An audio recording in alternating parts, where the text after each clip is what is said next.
வணக்கம், doctor Chockalingam, orthopaedic surgeon, Kauvery Hospital. இப்போ இன்னைக்கு பார்க்க போகிற டாபிக் வந்து ஆன்டீரியர் குரூஷியேட் லிகமெண்ட் டேர், அதாவது ஏசிஎல் லிகமெண்ட். முழங்கால் மூட்டு அடிபட்டிருக்கு. நம்ம ஆர்த்தோ டாக்டர்கிட்ட போகிறோம். அவர் எக்ஸாமின் பண்ணிவிட்டு எம்ஆர்ஐ ஸ்கேன் எடுக்கிறாரு. எம்ஆர்ஐ ஸ்கேன் எடுத்ததுக்கப்புறம் ஏசிஎல் டேர் இருக்குன்னு சொல்கிறாரு.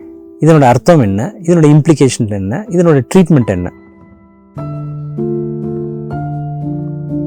ஏசிஎல்ங்கிறது வந்து ஒரு ஜவ்வுனார் அல்லது முழங்கால் மூட்டில் 2 எலும்பை சேர்க்குற ஒரு திசு. அந்த லிகமெண்ட் எப்படின்னு கேட்டிங்கன்னா, நம்ம டோரில் இருக்கிற ஹிஞ்சஸ் இருக்கு இல்லையா, டோர் ஃப்ரேமில் இருக்க ஹிஞ்சஸ்க்கு சமமானது. என்ன பண்ணுதுன்னா, நம்ம லிகமெண்ட் வந்து முட்டி அசைவை கண்ட்ரோல் பண்ணி அசைவுகளை வந்து தகுந்த டைரக்ஷனில் மட்டும் அசைவை கொடுத்து லிகமெண்ட் இன்ஸ்டெபிலிட்டியை ப்ரிவென்ட் பண்ணுது.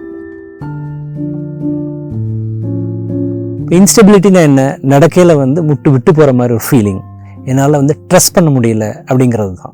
இது என்ன ஆகும் அப்படின்னு கேட்டிங்கன்னா, காலப்போக்கில் வந்து உள்ளுக்குள்ளே இருக்கிற மெனிஸ்கஸை டேமேஜ் பண்ணி மூட்டு தேய்மானத்தை சீக்கிரம் வர்றதுக்கு வாய்ப்பு கொடுக்கும். அது தவிர இளம் வயதில் இந்த அடிபடுறது ஏசிஎல் டேர்னால ஒருத்தராக இயல்பாக வந்து ஒரு விளையாட்டுலையோ ஒரு குழந்தைங்களோட ஓடி விளையாடுறதுலையோ கஷ்டப்படுவாங்க.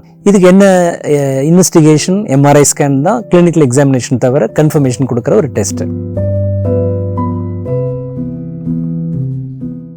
இதுக்கு என்ன ட்ரீட்மெண்ட் பண்ணலாம்? Anterior cruciate ligament unfortunately once நீங்கள் லிகமெண்ட்டை டேர் பண்ணிக்கிட்டீங்கன்னா அதெல்லாம் ஹீல் ஆகாது. அதுக்கு ட்ரீட்மெண்ட் வந்து சர்ஜரி தான். ஃபார்ச்சுனேட்லி இப்போல்லாம் வந்து ஆர்த்ரோஸ்கோபிக் சர்ஜரி அப்படிங்கிறது கீஹோல் சர்ஜரி. எப்படி வயிற்றுக்கு லேப்ரோஸ்கோபி பண்ணுறோமோ அது மாதிரி கீஹோல் சர்ஜரியில் பண்ணுறதுனால இயல்பாக சீக்கிரம் திரும்புறதுக்கு வாய்ப்பு கொடுக்குது. இதை தவிர சமீப காலமாக ஏசிஎல் லிகமெண்ட் இன்ஜுரி ஆன சில வாரங்களுக்குள்ளே ஆப்ரேஷன் பண்ணையில் நம்ம இயற்கையான லிகமெண்ட்டையே நம்ம உபயோகப்படுத்தி நம்மளுடைய திசு ஆறுதலில் உபயோகப்படுத்துறதுனால ரெக்கவரி பெட்டராக இருக்கும். இன்னும் இயல்பான மூட்டு, இயல்பான லிகமெண்ட் வந்து நமக்கு கிடைக்கிறதுக்கு வாய்ப்பு கிடைக்கிறது. ஸோ இன் சம்மரி வந்து ஏசிஎல் டேர் வந்து ரொம்ப successfully treatable condition, often ignored by people. நிறைய பேர் இதை இக்னோர் பண்ணிடுறாங்க. அதனால் தகுந்த ட்ரீட்மெண்ட் எடுத்துக்கோங்க. நன்றி, வணக்கம்.